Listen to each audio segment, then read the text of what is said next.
ఆత్మీయమైన మిత్రులందరకు శుభోదయం. Udaybabu minimum basics ఛానల్కు మీ అందరికీ శుభ స్వాగతం. ఈ రోజు ఈ కార్యక్రమంలో ఒక చక్కని శ్లోకము, దాని యొక్క భావము తెలుసుకుని అది ప్రస్తుత వాతావరణంలో మనకు ఏ విధంగా ఉపయోగపడుతుందో, లేదా ఆ శ్లోకాన్ని భావాన్ని మనం అర్థం చేసుకుని ప్రవర్తించడం వల్ల జీవితంలో మనం ఏ విధంగా వ్యవహరించవచ్చో మొదలైన విషయాలన్నీ కూడా విస్తృతమైన వివరణ ద్వారా తెలుసుకుందాం. ముందుగా శ్లోకము 3 సార్లు మీకోసం, అనంతరం భావం చదువుతాను. ఆ తర్వాత వివరణాత్మక విశ్లేషణను తెలుసుకుందాం. చంద్రహర్షయీ వక్రతను కళంకీ దోషాకరః స్త్రీమిత్ర విపత్తికారే మూర్ధ్నా తథాపి సతతం ధ్రియతే హరేణ వైరాతి మే మహతాం గుణదోష చింతా. చంద్రహర్షయీ వక్రతనుః కళంకీ దోషాకరః స్త్రీమిత్ర విపత్తికారే మూర్ధ్నా తథాపి సతతం ధ్రియతే హరేణ వైరాతి మే మహతాం గుణదోష చింతా. చంద్రహర్షయీ వక్రతనుః కళంకీ దోషాకరః స్త్రీమిత్ర విపత్తికారే మూర్ధ్నా తథాపి సతతం ధ్రియతే హరేణ వైరాతి మే మహతాం గుణదోష చింతా.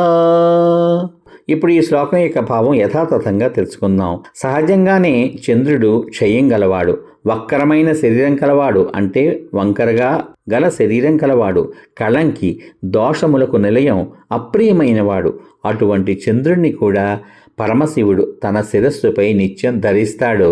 గొప్పవారికి గుణదోషాలతో పని లేదు, అంటే గొప్పవారు ఇతరుల గుణదోషాలను పట్టించుకోరు. ఇక్కడ గొప్పవాడు ఆ పరమశివుడు, కళంకితుడు చంద్రుడు. అన్ని దోషాలున్నటువంటి ఆ చంద్రుని కూడా ఆ పరమశివుడు తన యొక్క శిరస్సు మీద ధరించాడు. ఇప్పుడు ఈ శ్లోకం యొక్క భావాన్ని మరింత విస్తృతంగా తెలుసుకుందాం. ఈ పద్యంలోని భావం మనిషి వ్యక్తిత్వాన్ని తీర్చిదిద్దే గొప్ప జీవిత సత్యాన్ని తెలియచేస్తుంది.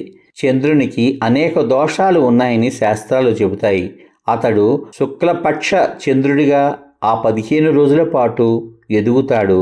కృష్ణపక్ష 15 రోజులు కూడా క్రమంగా క్షీణిస్తూ మనకి కనిపించి అమావాస్య నాడు అదృశ్యమవుతాడు.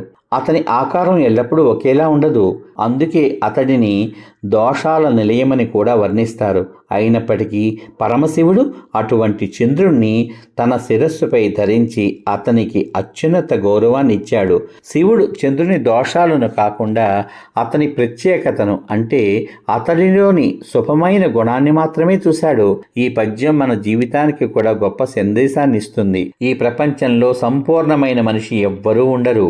ప్రతి ఒక్కరిలోనూ కొన్ని మంచి గుణాలు, కొన్ని లోపాలు ఉంటాయి. చిన్న చిన్న తప్పులను మాత్రమే చూస్తూ ఉంటే మంచి వ్యక్తులను కూడా మనం కోల్పోతాం.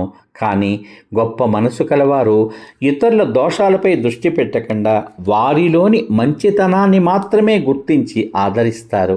అదే నిజమైన ఔదార్యం, అదే మహాత్ముల లక్షణం. నేటి సమాజంలో చాలామంది ఇతరుల తప్పులను వెతకడానికే ఎక్కువ సమయం కేటాయిస్తున్నారు. విమర్శించడం, నిందించడం, అవమానించడం సులభం. కానీ ఒకరిలోని ఒక మంచి గుణాన్ని గుర్తించి ప్రోత్సహించడం కేవలం గొప్ప వ్యక్తులకు మాత్రమే సాధ్యం. కుటుంబంలోనైనా, పాఠశాలలోనైనా, ఉద్యోగ స్థలంలో అయినా మనం ఇతరుల లోపాలను మాత్రమే ఎత్తి చూపకుండా వారి మంచి లక్షణాలను గుర్తించి ప్రోత్సహిస్తే ప్రేమ, పరస్పర గౌరవం, ఐకమత్యం పెరుగుతాయి. అందువల్ల ఈ పద్యం ద్వారా మనం తెలుసుకునే అతి ముఖ్యమైన భావం ఏమిటంటే, గొప్ప వ్యక్తులు ఇతరుల గుణదోషాలను లెక్కించరు, వారి మంచితనాన్ని గుర్తించి ఆదరిస్తారు. మనము అలాంటి విశాల హృదయాన్ని అలవర్చుకుంటే సమాజంలో మంచి సంబంధాలు, పరస్పర విశ్వాసం, శాంతి నెలకొంటాయి.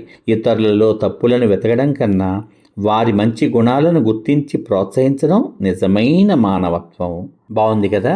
నిజంగా ఇటువంటి లక్షణాలు ఉన్నటువంటి వ్యక్తులు మన సమాజంలో చాలా తక్కువగా కనిపిస్తారు. కాబట్టి మనమందరం కూడా ఈ పద్యాన్ని, భావాన్ని బాగా ఆకళింపు చేసుకుని ఎదుటి వ్యక్తిలో మంచి గుణాలను గుర్తించి వారిని ప్రోత్సహిద్దాం. మనందరి ఐకమత్యాన్ని పెంపొందించుకుందాం. మళ్ళీ రేపటి భాగంలో మరో ఆణిముత్యం లాంటి శ్లోకంతో మనం కలుసుకుందాం. అంతవరకు సర్వే జనా సుఖినో భవంతు. శుభమస్తు. స్వస్తి.